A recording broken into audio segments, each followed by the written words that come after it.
오늘 말씀은 사도행전 14장 1절에서 18절입니다. 피자 사업을 하기 위하여 한 사업가가 미국에 가서 배우게 되었다고 합니다. 한 매장에 여러 종업원이 있었는데 유독 눈에 띄는 종업원이 있었다고 합니다. 남들은 대충이라고 무표정인 데 비해 그 친구는 늘 입가에 웃음이 있고 자발적으로 일을 했다고 하죠. 마치 주인처럼 말입니다. 이 사업가는 그 종업원에 대해 깊은 인상을 받고 돌아왔습니다. 이 사업가가 다시금 미국을 방문하게 되었고 그 매장을 다시 가게 되었는데 그 사이 매장의 주인이 바뀌어 있었다고 합니다. 바로 그 종업원이 어느 사이 주인이 되었다는 것이죠. 남다른 삶을 살더니 결국 우뚝 서게 된 것입니다. 우리가 쓰는 말 중에 군계일학이라고 하는 말이 있습니다. 많은 닭무리 가운데 두드러지게 한 마리 학으로 많은 사람 가운데서 뛰어난 인물을 일컫는 뜻으로 쓰이고 있죠. 한마디로 많은 사람 중에 주목받는 사람이 있다는 것입니다. 성경의 인물 중에 요셉이 그렇습니다. 생각하면 할수록 대단한 사람이라고 하는 생각이 듭니다. 우리가 잘 알다시피 요셉은 아버지 야곱의 사랑을 듬뿍 받습니다. 아버지 야곱이 다른 아들보다 유독 사랑한 것은 야곱은 본의 아니게 4명의 아내를 두게 되었죠. 넷 중에 진심으로 사랑하는 아내 라헬이 누뚱이로 낳은 아들인지라 각별히 사랑하게 되어집니다. 다른 아들들은 시장통에 싸구려 옷을 입혔다면 요셉에게는 메이크 있는 옷을 입혔다고 말할 수 있겠죠. 그러다 보니 다른 아들들의 불만이 대단했습니다. 누구는 아들이고 누구는 다른 밑에서 주워왔나. 그들은 결국 일을 저지르게 되어집니다. 요셉을 애굽의 종으로 판 것입니다. 졸지에 요셉은 왕자 대접받다가 종이 되었으니 그 상황에 적응하기가 쉽지 않은 나이임에도 불구하고 그는 여러 종 중에 주인 보디발의 주목을 받게 되어집니다.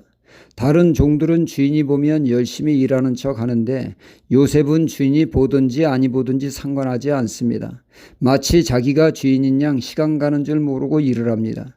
이에 감격한 주인 보디발은 그를 가정 총무로 집안 살림을 그에게 맡기는 파격적인 대우를 해주게 되어지죠. 주목받는다는 것은 축복이어지죠. 누가복음 19장에 보면 삭개오라고 하는 인물이 나옵니다. 그는 세리장으로 오늘날 세무서장이라고 말할 수 있습니다. 하지만 그는 사람 대접을 받지 못했죠. 그 당시 세리들은 허가받은 도둑으로 사회적인 평판이 좋지 않았습니다. 세리하면 죄인의 대명사로 쓰였으니 말입니다. 그는 부유했으나 사회적으로 사람 대접을 못하고 있는데 유독 예수님만은 달랐습니다. 그들의 친구가 되어주었으며 그들과의 교제를 즐겨하셨습니다. 예수님이 세례를 사람 대접한다는 소문을 들은 삭개오는 예수님을 한 번 배우는 것이 소원이었는데 때마침 그가 살고 있는 여리고에 주님이 지나가시게 되었습니다. 그는 기쁜 마음으로 주님 가신 그 길로 나왔는데 너무나 많은 군중들 때문에 주님을 뵙기가 어려웠죠. 왜냐하면 그는 유독 키가 작아 아무리 까치발을 들어도 앞에 있는 사람의 뒤통수만 보이지 주님은 볼 수 없었습니다. 그러나 그는 포기할 수 없었죠. 그리하여 그는 길려 뽕나무에 오르게 되어집니다. 남들이 뭐라고 하든 개의치 않고 말이죠. 주님은 그 많은 무리 중에 자신의 핸디캡을 극복하고자 나무에 오른 삭개오의 열정에 주님은 그 많은 무리 중에 삭개오를 주목하셨습니다. 삭개오야 속히 내려오라. 내가 오늘 내 집에 머무르시겠다고 말입니다. 삭개오는 큰 은혜를 받게 되었습니다.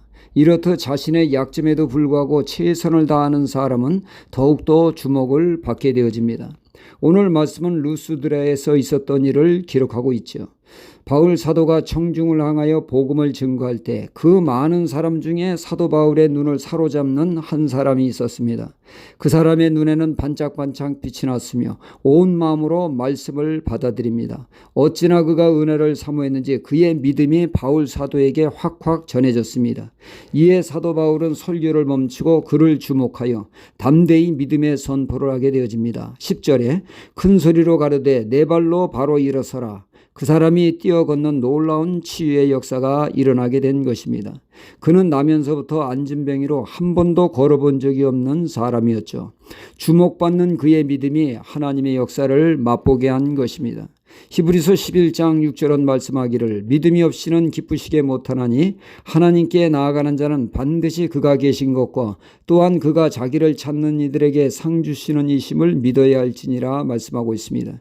그러니까 믿음으로 사는 자 하나님이 기뻐하신다고 말씀하십니다. 주님도 말씀하시기를 할 수 있거든이 무슨 말이냐, 믿는 자에게는 능치 못함이 없다 하시며 상황이 어려울수록 믿음의 고백을 하라고 하셨습니다. 사도 바울이 그 많은 군중 속에 믿음 있는 안진뱅이를 주목했듯이 하나님은 수많은 사람 중에 믿음으로 사는 자를 주목하시고 그에게 은혜를 베푸십니다. 이는 하나님을 기뻐하는 믿음으로 살기 때문이죠. 하나님의 마음을 시원케 하기 때문입니다. 이 안진뱅이 같이 우리에게도 말 못할 어려움들이 있습니다. 그럴 때일수록 믿음의 기도, 믿음의 고백으로 하나님께 주목받는 삶이 되어야 되겠습니다. 하나님께 주목받으면 하나님의 은혜와 축복으로 안진뱅이와 같이 제2의 인생을 살 줄 믿습니다. 할렐루야.